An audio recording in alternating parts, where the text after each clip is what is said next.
बिस्मिल्लाहिर्रहमानिर्रहीम। अस्सलामु अलैकुम वरहमतुल्लाहि वबरकातुहू। City of knowledge Islamic research institute में आज हमारे इस पॉडकास्ट के प्रोग्राम में मेहमान हैं आलम इस्लाम के मशहूर व मारूफ़ नात गो शायर, जिनका ताल्लुक़ सिर्फ़ नात ख़्वानी या नात गोई से ही नहीं बल्कि ख़ुसूसी तौर पर नात के उन्वान पर जब आप तहक़ीक़ की बात करते हैं, तसनीफ़ व तालीफ़ की बात करते हैं या सुपरविज़न और रहनुमाई की बात करते हैं, तो आप हर मकाम पर हमें सफ़े अव्वल में रहनुमाई करते हुए नज़र आते हैं। मेरी मुराद हमारे लिए बहुत लायक़ एहतराम जनाब सैयद सबीहुद्दीन रहमानी।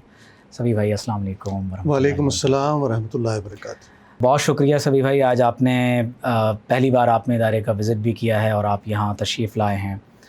मैं ये चाहता हूँ कि आप, क्योंकि हुज़ूर ऐसा कोई इंतज़ाम हो जाए, सलाम के लिए हाज़िर ग़ुलाम हो जाए, पूरी दुनिया में आपको अल्लाह ताला ने हुज़ूर अलैहिस्सलाम की नात लिखने के लिए और उसके साथ साथ जो आप लोगों की रहनुमाई इस बाब में करते रहे हैं, आपकी पहचान हुज़ूर अलैहिस्सलाम की नात है।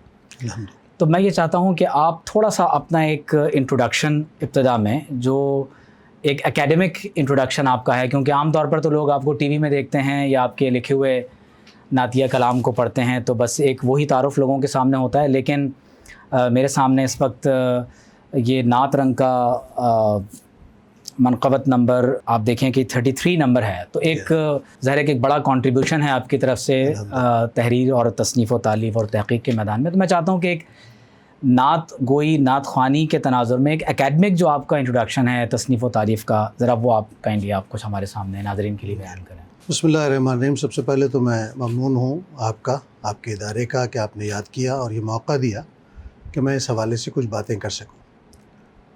मेरी ज़िंदगी की इब्तिदा ही नात से हुई, इसलिए कि तीसरी क्लास में मुझे नात पढ़ने के लिए प्राइमरी स्कूल में मुंतखब कर लिया माशाअल्लाह। तो एक ज़ौक़ शौक़ मुझे बचपन ही से पैदा हो गया और ये तलाश हुई कि हज़रत हसन बिन साबित रज़ियल्लाहु अन्हु कौन थे, सुभान अल्लाह, उनका ये मकाम व मर्तबा क्यों हुआ। तो एक बहुत कम उम्री में एक तजस्सुस पैदा हो जाए तबीयत में, तो वो बहुत आगे तक रोशन कर सकता है ज़िंदगी को। और मुझे ऐसा ही महसूस होता है कि वो तजस्सुस पैदा नहीं हुआ था बल्कि पैदा करवाया गया था।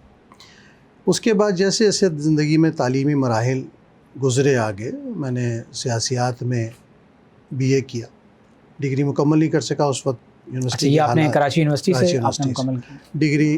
बाद में मैंने प्राइवेट में फिर MA किया, MA उर्दू। लेकिन इस सारे सफ़र में ज़िंदगी के इब्तिदाई मराहिल से और इंतहा तक, और आज भी मैं अपने आप को तालिब इल्म समझता हूँ और अपने मुताले को ज़्यादातर मदह नबी करीम सल्लल्लाहु अलैहि वसल्लम के अदब ही के हवाले से रखता हूँ। ज़ाहिर है उसमें सीरत का पढ़ना नागुज़ीर है, ज़रूरी है। उस सीरत के तनाज़ुर में नात शरीफ का मुताला कि नात कैसे कैसे लिखी गई, उस पर कौन कौन से अदवार गुज़रे, उसमें ज़बान व बयान की तब्दीलियाँ कैसे आई। तो इस तजस्सुस ने बहुत सारे वक्त को मेरे बहुत कामयाब कर दिया, यूँ समझ लें ज़िंदगी में।